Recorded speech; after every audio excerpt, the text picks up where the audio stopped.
Welcome to the program. Inside the Jungle is back after a week off. We've had our batteries recharged. We're ready to rock and roll. You can get in touch with us via email insidethejungle@spnt.tv. Many of you did, complaining that we were taking a week off. Sorry. We took a week off, but we are back. We're going to spend the entire episode this week, episode 231, talking about the Pro Bowl. Just kidding. We're not going to do that either. We're going to talk a little Bengals free agency. We'll look ahead to Sunday's big game. There is a big game this week, apparently. The Denver Broncos and the Carolina Panthers. And again, we'll just have some fun talking Bengals like we do here on Wednesday nights here at CincyJungle.com. I'm Nick Seuberling. I'm pleased to be joined by my tag team partners, Scott Bantel and Anthony Cosenza. I'll start with you, AC. How are things over on the left coast? Has it stopped raining? It has stopped raining. It's been kind of chilly the past couple days, but otherwise it's good. And as you mentioned, last week was kind of a recharge of the batteries, and I kind of joked about it before we went on the air, but that this team really knows how to kind of take the wind out of a fan's sails sometimes. So I think it was a much needed hiatus for us. I mean, it's flattering that people wished we were on last week, but at least for myself, it just kind of decompressing from what's happened with this team recently was kind of nice.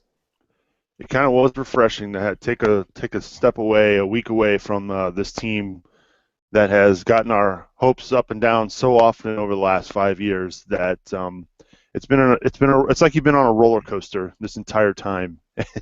And if you ride a roller coaster for too long, eventually you're going to get tired of it. So we needed a week off. We needed a break. Glad to have you back, though, AC. Looking forward to getting your thoughts on free agency for the Bengals here in 2016. Scott Bantel down in the Queen City. What's happening, man? What's up, Nick? I feel like if this was a roller coaster, this was the son of Beast for those of you familiar with Kings Island. I feel sore and injured, and I have a feeling they're going to be tearing the roller coaster down soon. That's what this season felt like. You think it's going to be torn down, very much like Son of Beast did. Oh. Well, not torn down. I kind of feel like I've been torn down.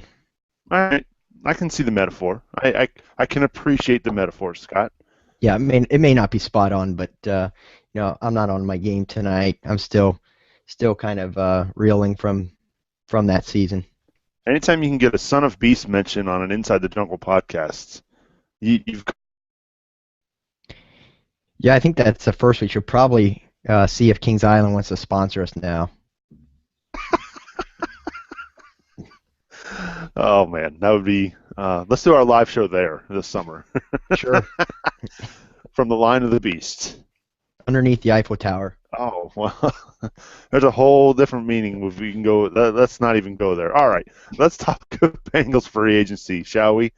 We kind of touched on it the last episode where we gave our top three, the three we would keep, and the three we think that the Bengals actually will keep.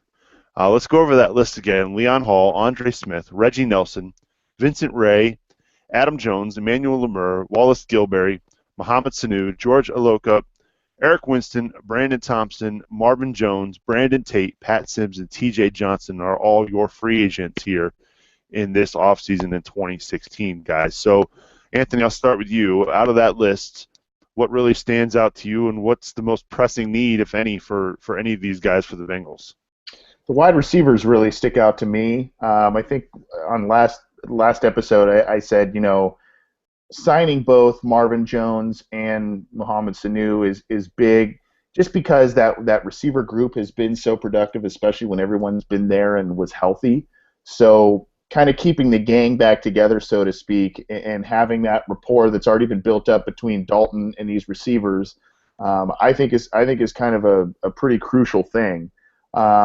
You look at some of the other guys, the linebackers, all of a sudden, Vincent Ray and Emmanuel Lemur, they're not world beaters, but they are role players that help out a defense that has been good since they've been there. And if they lose one or both, obviously that means they're going to need to fill those voids either in free agency or the draft. And even if they re-sign one or both, I still think the Bengals might look at a linebacker pretty high in the draft, maybe even another in free agency just to kind of add some depth there.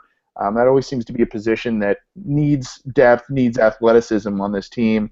And then obviously you're looking at both your two starting safeties that are hitting the free agent market, and there's kind of warts with signing both. George Aloka had a great 2014, kind of took a little bit of a step back this year and had an injury issue, but he's still a very imposing player, a very good player at safety. Reggie Nelson has been a very good player for this Bengals team since he's been here.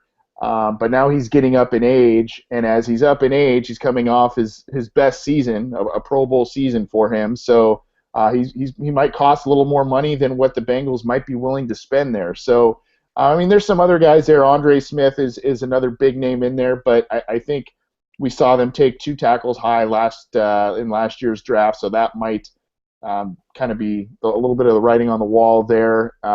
Eric Winston is probably also expendable for that same reason.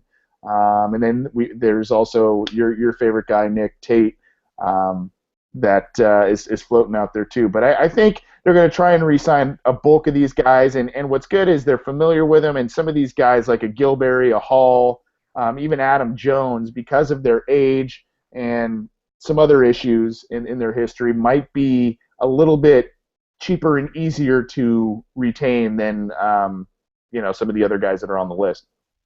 Excellent points there, Anthony. Scott, what about you? When you look at that list, what stands out for you? Yeah, I mean, certainly the wide receivers are a big deal. You take a look at with Jones, Sanu, and Tate, all free agents. That leaves behind A.J. Green. The next guy on that list is Mario Alford, is the only guy signed on the Bengals at the wide receiver position that has an NFL catch. So, if they're not able to sign one or both, it's certainly an area that they would have to address early in the draft, possibly even in free agency as well. So, I think that's going to be the most intriguing one to watch in the offseason. Personally, I think the biggest priority, despite his age, is Adam Jones. With the way he played this year, I think if I were the GM or if I were Duke Tobin, Adam Jones would be priority number one for me on that list. Interesting. Priority number one. Even though you've got two number one draft picks in Drake Kirkpatrick and Darqueze Dennard kind of waiting in the wings, although I wouldn't say Kirkpatrick has been waiting, but I feel like Dennard's kind of been waiting for his shot. You still think Adam Jones is a bigger, more important signing this offseason?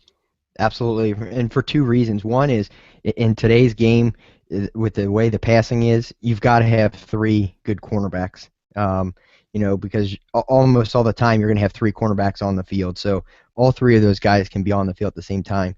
Second is, as much as we heard about Kirkpatrick in the offseason, I was extremely disappointed with the season that he had. And quite frankly, if Darqueze Dennard didn't get injured, I wonder if Dennard doesn't pass him on the depth chart by the end of the year. And at the end of the year, Jones and Dennard aren't the two starting cornerbacks rather than Jones and Kirkpatrick.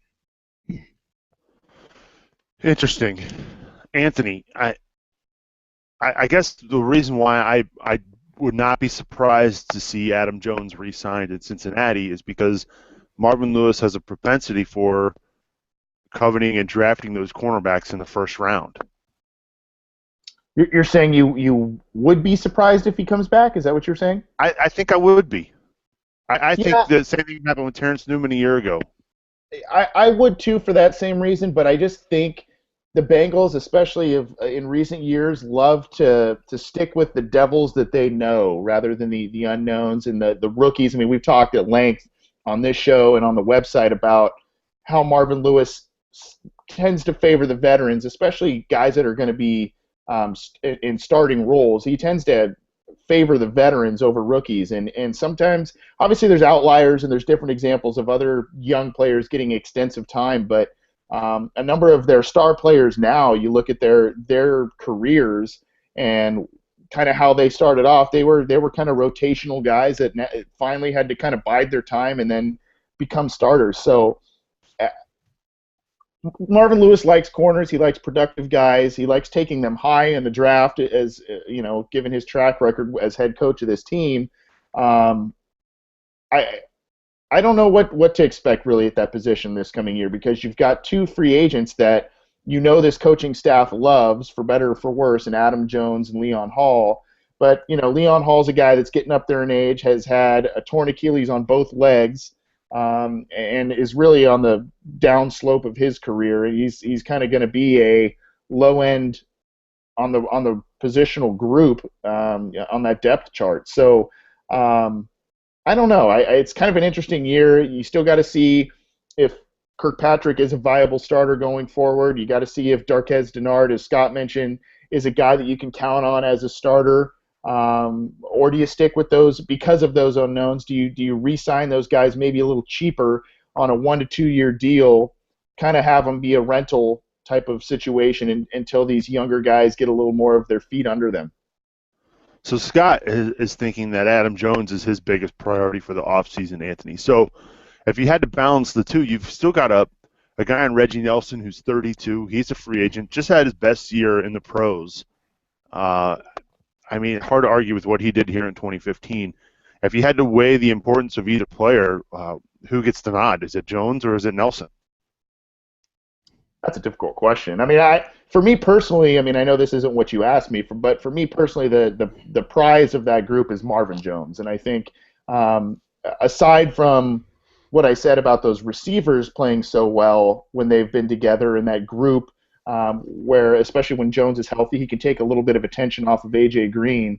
I think you've seen who Andy Dalton can be with all of those weapons healthy and readily available. And I think you saw that through those 13 games this year. So that's why I think Marvin Jones is a critical thing. Now, going back to your question of either Adam Jones or Reggie Nelson, that's a difficult call. I don't know if Nelson is he really going to show his age this year or next year if they sign him to a 2 or 3 year deal? I don't know. Scott mentioned that Jones played probably the best football, especially as a defender, this year, and that makes it seem like he would be a guy that should be held on to. But I guess I would say, the thing with Nelson too is it's dependent upon if they keep Aloka. I mean, if they lose Aloka, then all of a sudden Reggie Nelson maybe becomes a little bit more important. But I think because of some of the inexperience and the big question marks at corner, and that being a little bit of a higher premium position than safety in the NFL, I guess I would say Jones over Nelson by a hair. All right. I mean, it's tough to argue. I mean, both guys had a really good year in 2015. Nelson, for the first time, we really saw him become a ball hawk for the Bengals, Scott. And I think the difficult thing he's got going for him is that he's 32. And, he's not getting any younger in a league that's quickly becoming more and more pass happy. And it's not like he's going to get faster.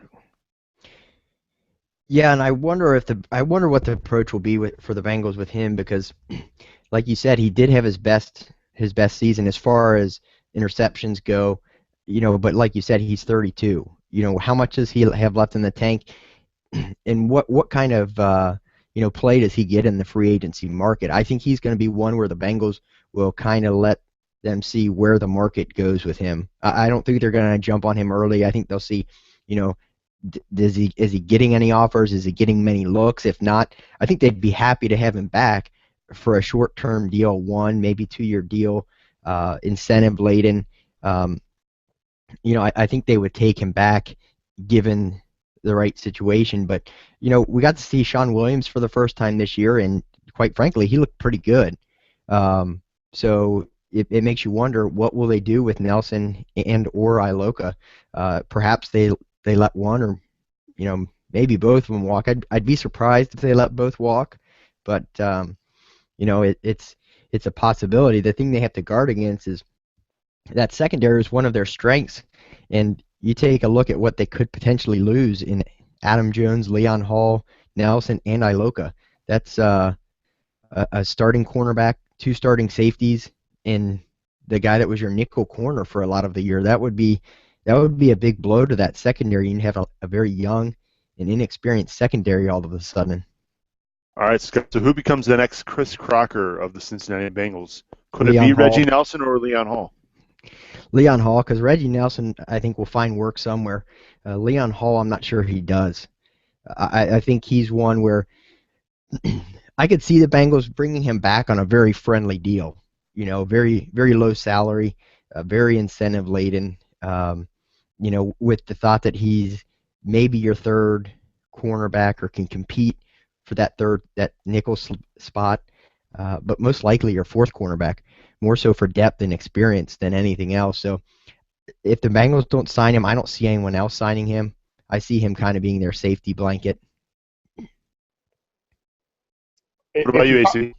Yeah, if you're talking about the role Crocker played more of later in his career with the Bengals, I mean, initially he kind of played more of a traditional safety role as in his final years with the Bengals, he was kind of that swing man, slot guy. If we're talking about that kind of role, I actually see that becoming Josh Shaw's role going forward. I think he's got that skill set of both a safety and a corner.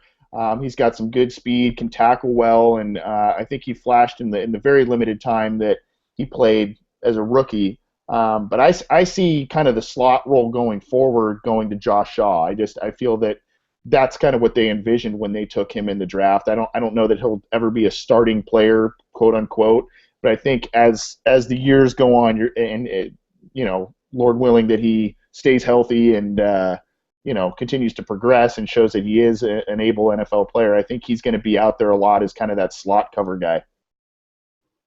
Let's take a look now at some of those other free agents. We mentioned Eric Winston and Andre Smith. The writing's kind of on the wall for both of these guys because of what the Bengals did in the spring of 2015, drafting 2 tackles in the first 2 rounds of the NFL draft. Jake Fisher saw some good time here this fall as an H-back and as a tackle eligible. Didn't really see him play tackle a whole lot, but I think that they have confidence in him moving forward, and I think I would be very, very surprised to see Andre Smith back in a Bengals uniform. Do you both agree? Yeah, I think he's going to be someone will offer him big money too, and I think you're right, Nick. That's exactly why the Bengals drafted those 2 tackles early was to let Smith walk this year. Yeah, I agree, and I think they're both really excited. I think the coaching staff is very excited about both the tackles they took last year. I think they feel Cedric Ogbuehi he could probably be a Pro Bowl player at some point, and then obviously with those 2 guys, they have a contingency plan for when Andrew Whitworth finally walks away from the Bengals, and if and when Andre Smith leaves in free agency this year. So I think they feel they've got their bookend tackles. They still might dip at a guy in the draft and a guy that might have a little guard tackle versatility to help with a backup type of depth situation. But I think they like their 2 youngsters. Any chance they sign Eric Winston to a veteran minimum and have him back just for some backup protection? Originally, I didn't think so, but the more I think about it, you take a look at the fact when Andre Smith was out this year, they did go with Winston over Jake Fisher. So, I guess I wouldn't be shocked if they go with Fisher as your starting right tackle or possibly a Ogbuehi, but keep Winston as your, like you said, kind of your security blanket if they struggle. They could. I would see that more as kind of an in-season signing or maybe a training camp type of signing to bolster some depth. I don't think that would be one of the early moves they would make. I don't think the demand is really going to be there for Eric Winston. I think they're gonna let it ride with the youngsters and see what happens. And like I said, they might draft another developmental guy in the middle rounds of this year's draft to kind of groom behind them, and then obviously they will have retooled that offensive line with the 2 tackles potentially departing over the next year or 2. T.J. Johnson's a 25-year-old center. He's not an unrestricted free agent. He's going into restricted free agency, so the Bengals more than likely will have a chance to either match some sort of offer sheet going forward. But it's not like T.J. Johnson has gone out and played a lot of snaps for the Bengals. I'd be surprised if he does get an offer sheet from other teams. but I guess you never know. But the chances of him coming back, I'm throwing it to you guys, probably pretty good. I think it'll depend on where they go in the draft. I do expect, like Anthony mentioned, I expect them to take an interior guy at some point in time in the draft, and it may come down to what type of interior guy. Is it a center? Is it a guard center? You know, so I think, if they take a center somewhere early, I think T.J. Johnson, they just let him go. But if they don't get someone that can back Bodine up, I see him bringing him back at a low rate. Yeah, I I don't think again. I don't think that's a player that the demand's going to really be there around the league. I Right. think they'll just, as you said, Nick, kind of have the first right of refusal, whether it's to even bring him back in the first place, and or if he gets a contract offer elsewhere, and he'd bring it back to the club, and they could say yay or nay. So I do think they're probably a little more cautious going forward with some of these guys, given what happened to them and Andrew Hawkins, kind of getting poached by the Browns there, with these exclusive rights and restricted free agent type of guys. So they might keep their eyes open a little bit more so because of that. But otherwise, I don't see a huge market for for T.J. Johnson. Yeah, definitely not. It's just one of those names out there that never really saw. He's just never had a chance to even see the field for the Bengals. They drafted Bodine a couple years ago, and, well, we know how that went. Apparently, the New York Times thought he had a great year. I don't know what they were watching. Maybe we'll discuss that at another point here this offseason, because I'd imagine this point, the center position will be addressed by the Bengals moving forward here in 2016. Looking at some of these other free agents, we've mentioned Reggie Nelson. Let's go back to the defensive side of the ball. You got Vinny Ray, an inside linebacker who at times played well for the Bengals here this year in a backup and filling in for the injured linebackers in this group. You've got Emmanuel Lemur, another one of those guys who's often injured for the Cincinnati Bengals. We never really got a chance to see what he could do in a Bengals uniform. Wallace Gilberry, a 31-year-old defensive end. Brandon Thompson's a young defensive tackle. He's only 26. I think the same goes for him. We haven't really seen the chance for him to shine. He's also stuck behind Pecco and Atkins, so it's tough sledding to get past those two guys. And last but not least, Pat Sims, the guy they signed back in free agency a year ago. After originally being drafted by the team, he left in free agency a couple years ago and returned here in 2015. Out of those guys, do any of you think they have a chance of coming back? I think Brandon Thompson will probably get signed, although, well, actually, I take that back. Remember, he tore his ACL, Yeah. so he's out. So I don't think anyone else will sign him. So I think he'll kind of be a guy the Bengals will keep on their radar and see how that goes. Pat Sims, I don't know. I think he'll be. Someone will probably sign him. I don't think the Bengals will make a huge play to sign him. And who was the third one? You got Gilberry? Vinny Ray, and you've got Gilberry and Uh, Lemur. Gilberry, I think they'll take a shot at signing him for a low deal. It just depends on what else he gets. It's 31. Yeah, I know. That's why. But is this the year they finally cut the ties with Marcus Hunt? No. Surprisingly, he still has a year left on his contract. But I think Gilberry is kind of one of those good leaders along the line. So I think they may make a play for him. Lemure and Ray, they've both been okay. I don't know if they can afford to bring them back at the salaries they were getting. I mean, Lemire was almost 2.4 last year. Ray was 3. That's $5 million wrapped up in those two guys, and I'm not sure they played to that level. So I don't know. I think linebacker is a position that they're going to address early in the draft, first, second round. So that may spell whether or not they go after these guys. Is wait till after the draft and see what they have.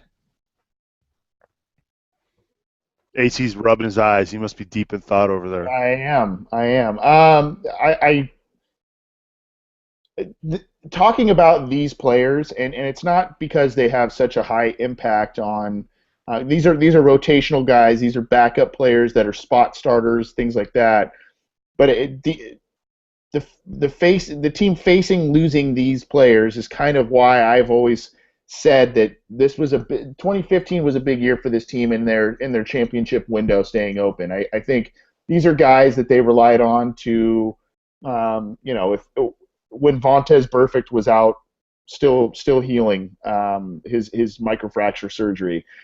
These are guys that they leaned on when to bolster that rotation on the defensive line up front. So you see these excuse me, these guys hitting free agency, and it kind of makes you wonder about that window with this team. But I think you maybe try and bring back both linebackers. I like Wallace Gilberry and what he's done for the team since he's been here, but I think a 31-year-old rotational pass rusher, no matter how cheap he is, I don't know the effect level that would be brought there. I think you could probably get an exciting kind of tweener guy in the draft that you could develop. You can get another maybe Marcus Hardison type that's a defensive tackle and or DN depending on your scheme there.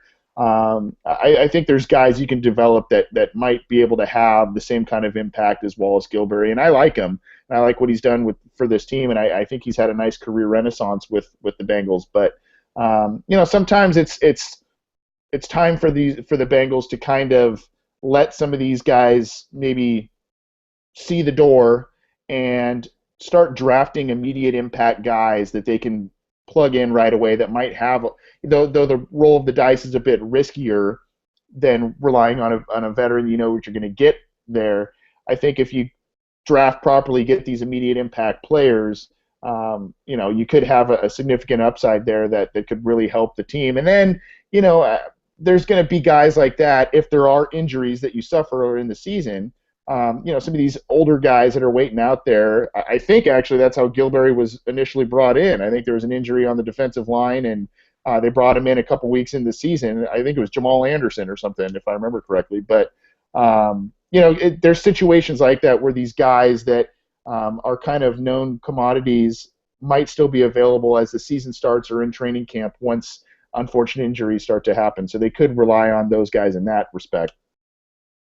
Obviously, the big names on the free agency list for the Bengals, Mohamed Sanu and Marvin Jones. We've kind of touched on those guys already. We both, actually all three of us, are kind of in agreement that we kind of want them all back here in the Bengals uniforms, but it might be tough for somebody like Marvin Jones, who's probably going to command a pretty big number there on the free agency market, and it sounds like from some of the indications we've heard and seen over the interwebs that he's ready to test the free agency market. So I don't know if he'll be back in Cincinnati. Probably a much better chance of Mohamed Sanu being back, though. I think both of those guys would agree with me on that statement. The one name we really haven't mentioned much of here in this segment is George Iloka. And he's another one of those guys that we kind of waited for him to stake a claim to being that dominant safety for the Bengals in the secondary. And he's another one of those guys who it seems like he was often injured, but made big plays when they needed it. So what's your take on Iloka, Scott? And can they afford to bring him back, plus Marvin Jones, plus Mohamed Sanu, and some of these other guys, plus Adam Jones that you want to bring back as well? Yeah, and I'm going to sound like a broken record on this one. I think they want to bring Iloka back. The question is going to be what his price tag is. I've seen out there on the interwebs before that they did approach him last year about an extension and couldn't reach a deal with him. So it makes you wonder how much is he asking for. I don't think they're going to break the bank on a safety. Certainly not. Iloka's been solid. But he's not been anything outstanding, and as we talked about before, Sean Williams stepped up this year and played pretty well in his absence.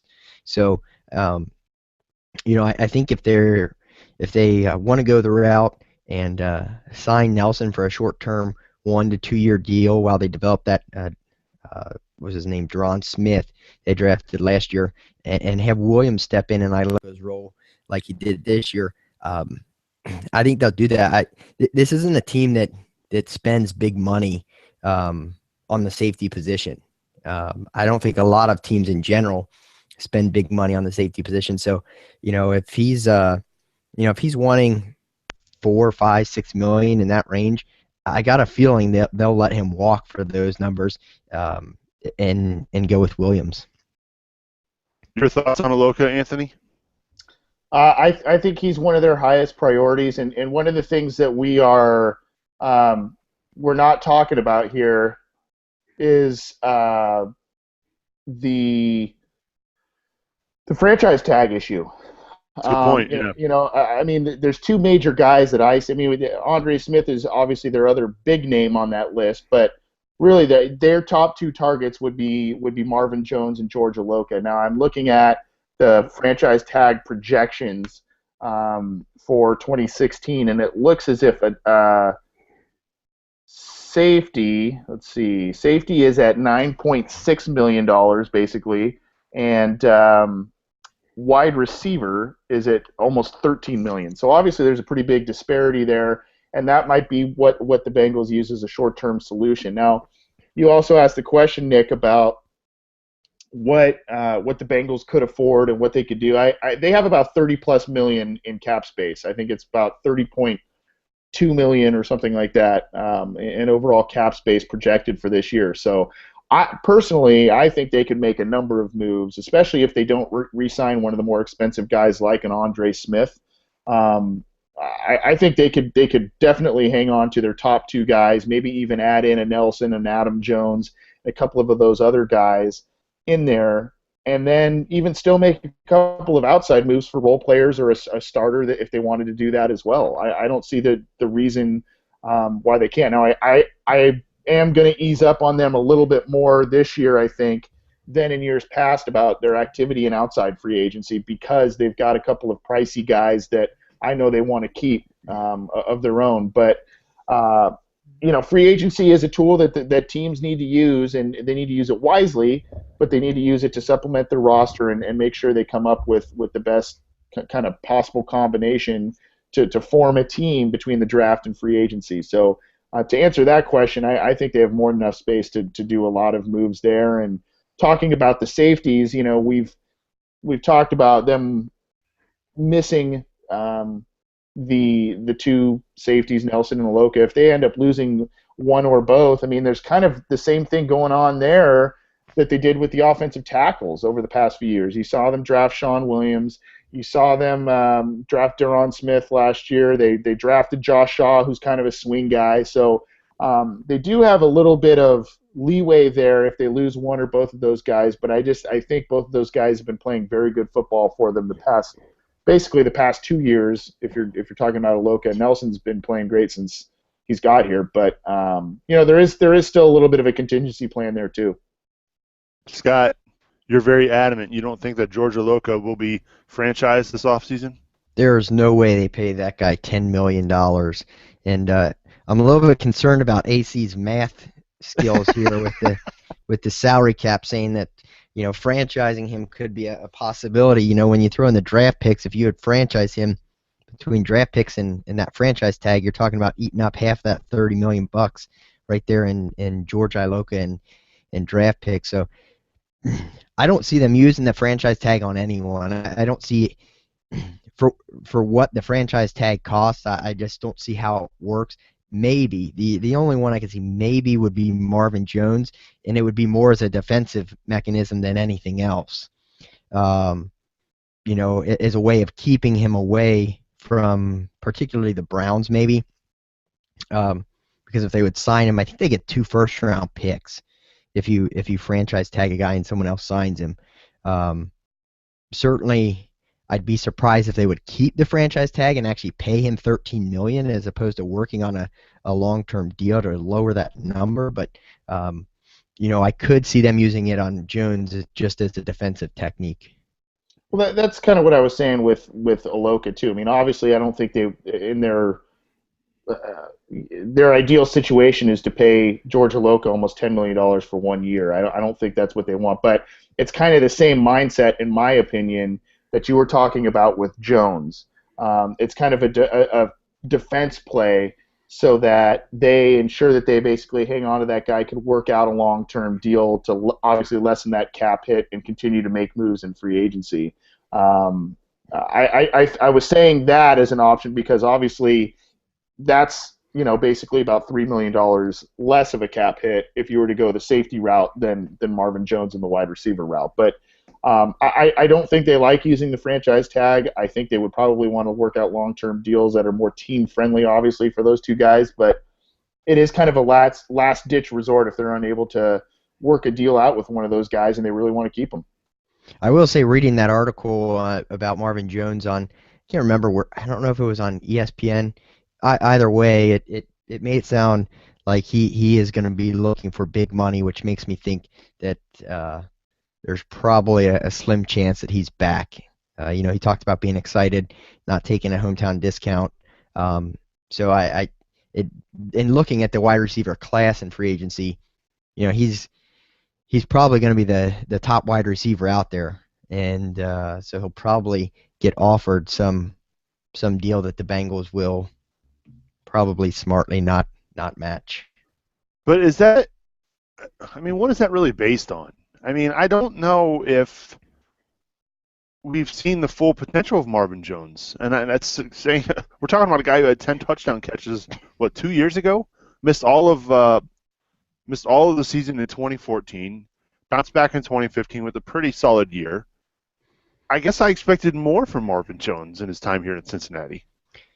Well, and you can't blame Marvin Jones if he wants to go somewhere else. I mean, think about it. He's at best a third receiving option on this team. I mean, you got Green and Eifert as your 1 and 2, and quite frankly, the way they use Bernard and as effective as he is in the passing game, I might argue that Bernard's your number 3 option in the passing game, and the number 2 receiver on this team drops all the way down to your 4th option. And even if the money's equal, if you're a receiver, he probably wants to be the number 1 or at least the number 2 option on a team, and he's just not going to get that here. He's not going to surpass Green, and he's not going to surpass Eifert. And with the money this team's going to have wrapped up in Green and Eifert's contract extension probably coming this year, I don't think they can afford to have Green making the money he is, Eifert making the money he's going to be making, and then dropping $8 or so million on a guy like Jones. I don't know. I guess AC, the grass is always greener. I mean, Andrew Hawkins found out the hard way up in Cleveland. He went up and got all that money and was largely ineffective there. And in fact, he's been just as injury-plagued in Cleveland as he was here in Cincinnati. So now you have a guy in Marvin Jones who thinks he could be a number 1 or number 2 receiver on most teams, but if that's the case, why wasn't that shown here? I mean, I guess, like I said, I was expecting more from him. Well, he is the number 2 receiver here. He might not be the number 2 receiving option, as Scott mentioned, but he is the number 2 wide receiver on this team. And I'm looking at the article where we were talking about him potentially testing free agency. He averaged 58 catches, 764 yards, and 7 touchdowns over his career in Cincinnati. Now, obviously, you're looking at that 1-year gap where he was injured, and that was a big thing. But I mean, you're talking about a guy who, in 2013, had I think it was 10 or 11 touchdown catches that year, and I mean he's an exciting player. He can do a lot of good things, and I think he's a great complement to this offense. And I think if you want to keep this core together, as this team has always preached that they want to draft and develop their own and then keep them, I think it's a move you make, and I think it's one that you do to ensure stability, especially no loss of momentum with Andy Dalton and the big growth that he showed this year. All of a sudden, now if you lose Jones, yeah, you could get another talented guy, probably draft him high in the draft. But then you're looking at growing pains there. You're looking at an adjustment period between Dalton and the receiver there. I don't know. I think they may want to start footing the bill for some of these guys if they're staying true to what they say their plan is, which is draft, develop, and then keep their core guys. Now, you've seen other teams pay their receivers handsomely, and they've been productive. Like Green Bay, they paid Jordy Nelson very handsomely, and they paid Randall Cobb very handsomely, and that seems to have worked out pretty well. I mean, Jordy Nelson was hurt this last year, but those are two productive players, and the Green Bay Packers are utilizing the very same free agency approach and approach to building their team that the Bengals are. Draft, develop, and focus inward on your free agents, but limited on outside guys. So I don't know. I mean, if they're going to continue to kind of do the same thing, I would think Jones would be in their plans. I guess we'll find out. Scott, do you have anything else you want to add there? Well, I would say, and don't get me wrong, I like Marvin Jones, but as you see these strong franchises, they can't re-sign all of their guys. I mean, that's the beauty of drafting well. Eventually, like AC says, the bill comes due, and when the bill comes due, it's not a knock on any one player, but you can't afford them all. I mean, you say he's a core guy. I would say otherwise. I mean, how many core guys do you have? I mean, your core guys are what? Dalton, Green, Bernard or Hill. You got your offensive line. You got some big money wrapped up there. You got Atkins, Burfict. I mean, Denard. I mean, how many core guys are we talking about here? You can't keep all of them. Is basically what I'm saying is. I think they have wrapped up their core guys. I think Jones is kind of on the outside. He's a guy that you'd like to have, but I wouldn't think he's a core guy. So if they don't sign him, this is the question I ask every year when it comes. Nick knows I ask this every year when it comes time with Bengals and free agency. If you do not spend the $6, $7, $8 million this year that it would cost to keep Jones theoretically, where does that money go? Does that money go to the other slew of inside free agents? Are they going to actually make kind of a splash for another guy for once on the outside? I think it would sit very poorly with a fan base that has a very sour taste in its mouth after how this season ended. That if they let some of these key guys walk and then they sit on their hands again in free agency, that's not going to fly with this fan base. Well, Anthony, I know you and I, disagree on this. As far as the process of this goes, I mean, I could give a damn what the fan base thinks. I'm making sure that they put a winning team together and don't strap themselves for future years. So if the fan base doesn't like it, so be it. But this is a franchise that has won the benefit of the doubt with the way they've approached free agency, and it's not like they've been sitting on a bunch of cash every year. I mean, they're spending the cap money. May not like the way they're spending. Not really. They're rolling over space to the next year, and I mean, yeah, they're spending it to extend some guys, but they make one or two outside moves a year, sign some internal guys, and they're rolling over and have been rolling over $5 to $10 million a year in cap space to the next year. They're usually up towards the top as far as spending the cap space, but again, I mean, we talk about this all the time. What outside free agents are you going to get? Who's going to make the difference, and what effect does that have? Look at playoff teams this year, and how many teams have big contributing outside free agencies. And don't give me the Broncos, because Peyton Manning doesn't count. You can't find Peyton Mannings out there every year, so you don't get to use the Broncos. Well, they had DeMarcus Ware. And T.J. Ward. And Aqib Talib. But here's the thing: do any of those guys sign if Peyton Manning doesn't go there? If they still have Tim Tebow, do any of those guys sign? The answer is no. You would have to ask them. I have no idea, but I mean, I'm sure that's a big selling point for sure. There are gives and takes to free agency, and that's what the beauty is of the process. And I think kind of my point is, you lose a pretty productive player in your offense theoretically if Jones walks. You save some money by doing that.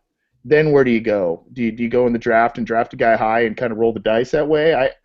I don't know. And you're saying, oh, okay, well, we saved some money and we didn't. If they don't end up spending that to better other positions, if they lose Jones and they save some money there, you would think that they would say, you know what, well, obviously we're going to allocate that money elsewhere to bolster either another position or multiple positions, but that's not how the Bengals usually operate in free agency. And I think with this team still failing to get past that initial playoff win, I would think you'd kind of want to spend as much as you can either to keep your main guys or bolster other positions from the outside. But I see your point, Scott. I do. Well, guess what, guys? It's February. We've got a long, long, long offseason to discuss free agents and the Cincinnati Bengals. There's no question about it. That's just our initial look. I guess we'll know in a couple of weeks what Marvin Jones will be doing. I'd imagine he's going to get a look from the Cleveland Browns and Hugh Jackson. That's the difference with Hugh Jackson now leaving and going in the division. He's going to want guys who have played in the division and are familiar with teams like the Steelers and Ravens and Bengals. So that's a dangerous part of Hugh Jackson going up north and staying within the division. So we'll see what happens. We've got a long offseason to debate the free agents. We've got a long offseason to debate the draft, which will be coming up this spring. It should be a fun one. Really looking forward to getting everybody's take and thoughts on what's happening with the Bengals here in 2016 in the offseason. All right, AC, normally you go to the NFLPA Bowl. Did you go this year? I sure did. How was it? It was good. I went with Cody. I got to go to just a few limited practice sessions just because of other obligations I had, but did get to go to a couple of practice sessions, and then went to the game itself, and we got to speak to basically two of the better players and or high profile players at the end of it. One guy I interviewed was Antoine Woods, a defensive tackle out of USC. He might be a mid to late round pick there. You know, you never know, especially if he works out well. But he definitely has a future in the NFL. He's a good player. And Cody spoke to Trevon Boykin, the star-crossed TCU quarterback. Those interviews have gone up on Cincy Jungle and Post, so those are there. But good experience. There's more and more people that attend the game every year. It's still a relatively young event. There's more and more fans that attend the event, especially now with the Rams coming to Los Angeles. There was a big constituency of Rams fans that attended the event since it was held in LA. There's more high-profile players that are getting involved, and the Bengals actually used that game last year to bring on a lot of guys that they ended up keeping on their final roster and/or practice squad. So I kind of see that happening again this year. They treat us well when we go there, and I think Cody and I felt it was a very worthwhile event, and he definitely will have some notes and other things coming up for the website based on his observations there and other places. But good event overall.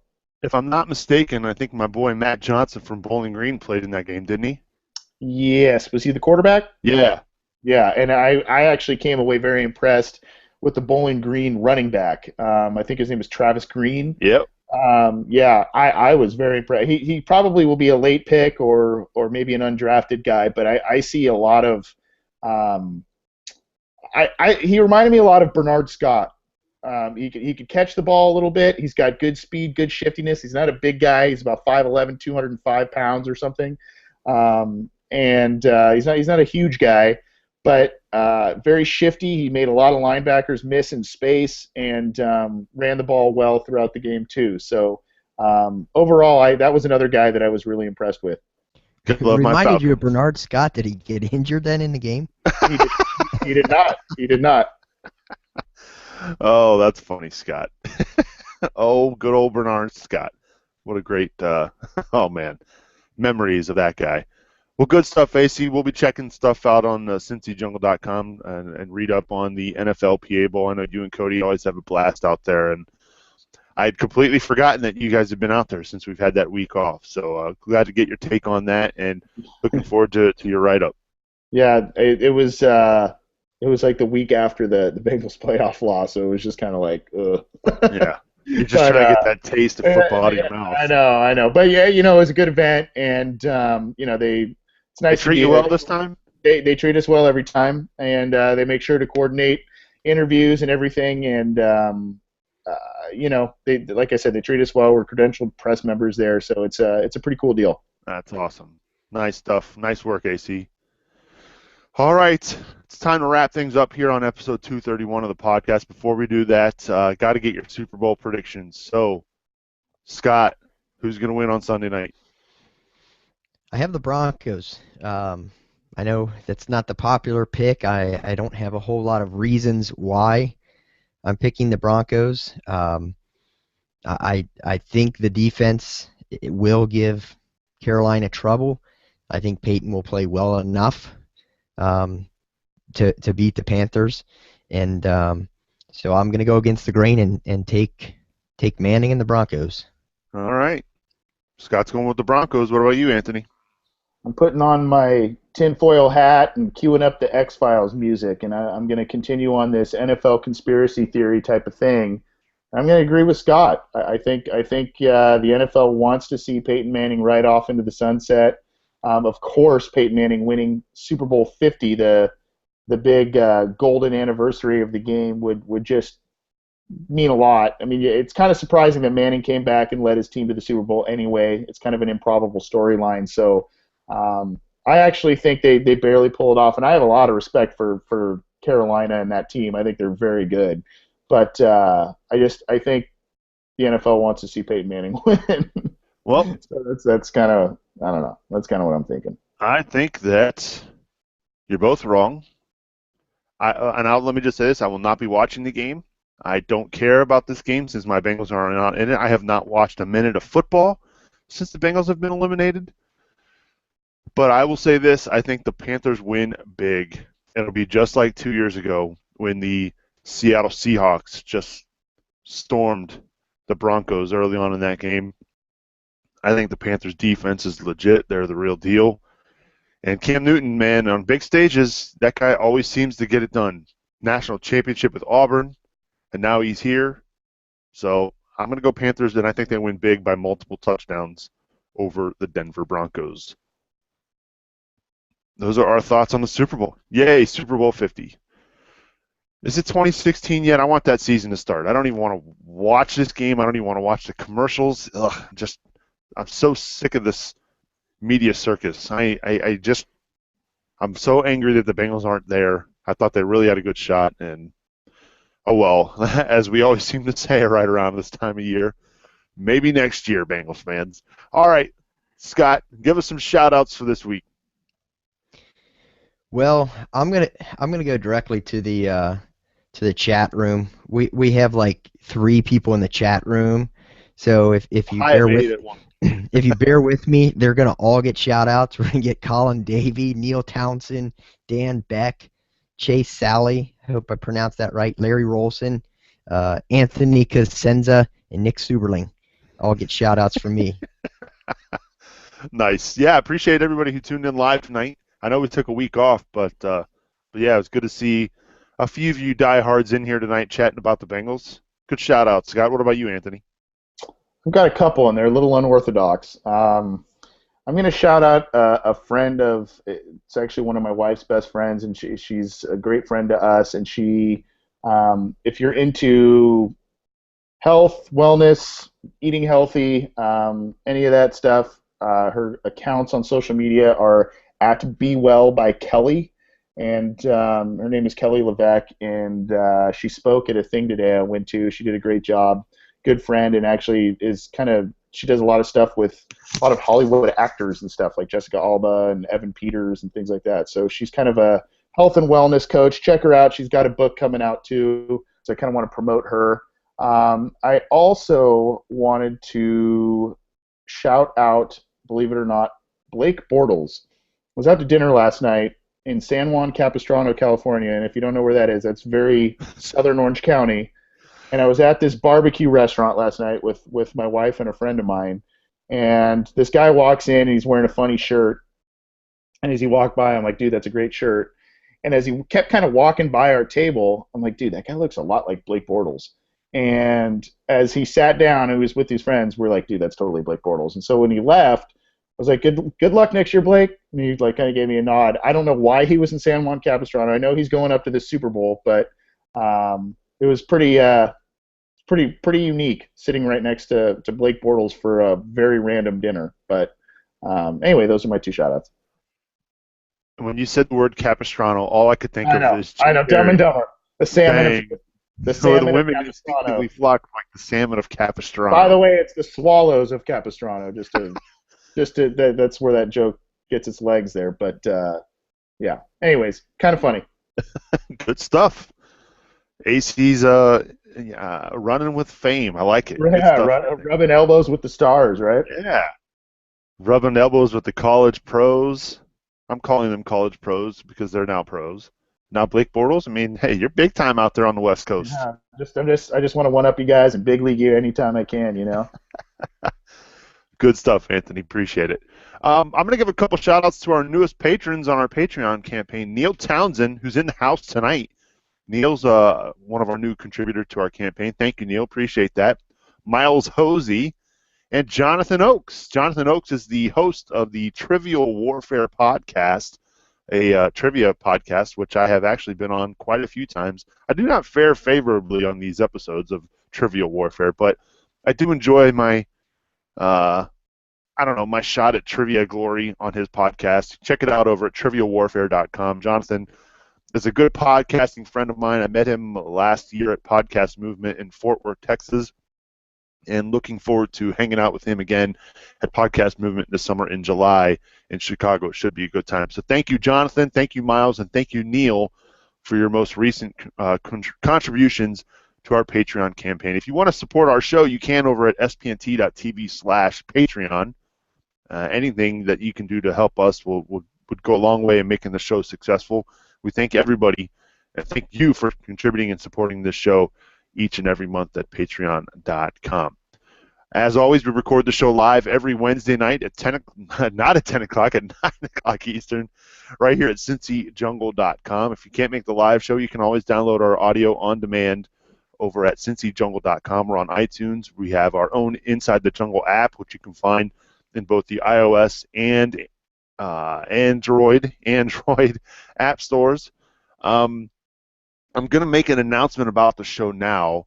Doc Ox sent me an email a few weeks ago wanting to know why the podcast feed wasn't working. And then I quickly realized that the podcast feed he was looking at was the video podcast feed. I'm going to discontinue publishing the video podcast of the Inside the Jungle podcast. So if you're listening to us and you subscribe to our show, subscribe to the audio version.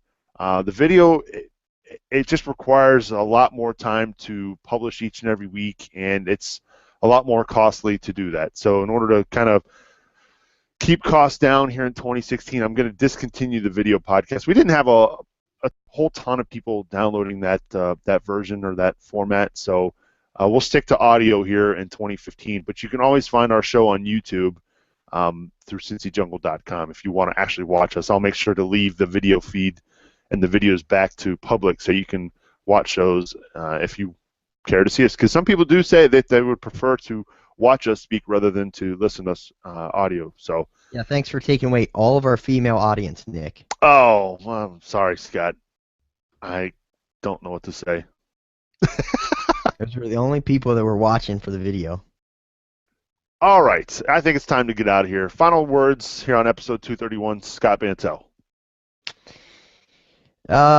Like you, Nick, I can't wait for the 2016 season to start. These last few weeks of the playoffs I've watched, but it's been nothing but frustration while watching, thinking how the Bengals stacked up so well against all the teams I'm watching. I really do feel like with a healthy Dalton, they had as good a chance as anyone to be in and win this Super Bowl. So it was more so just frustration and excited excited for training camp to start. You've got a little bit of time. All right. Good stuff, Scott. Appreciate it, man. You're the best. He's giving me the thumbs up sign. All right. That's good audio right there, folks. How about you, Anthony? Thumbs up. There you go. Final thoughts here tonight, Anthony? San Juan Capistrano is where beautiful women instinctively flock, like the salmon of Capistrano, man. Doesn't get any better than that. I don't really have a final thought, to be honest with you. I guess it's just on to free agency in a very familiar draft position for the Bengals, which is in the early to mid 20s. So let's hope they do some things to improve the team and get past that hump. Could be worse. We could be Browns fans. And I'll just leave it at that. Those are my final thoughts. Thanks to everybody who downloaded. Thank you for downloading the show, and thank you for supporting us Again, we'll be back live next Wednesday night right here at CincyJungle.com. Inside the Jungle is an SPNT production. For more information about our other podcasts, log on to SPNT.tv. And as always, check out our great content, our great Bengals content over at CincyJungle.com. So for Scott and AC, I'm Subes. We will see you next Wednesday night, Bengals fans. Hooday, everybody.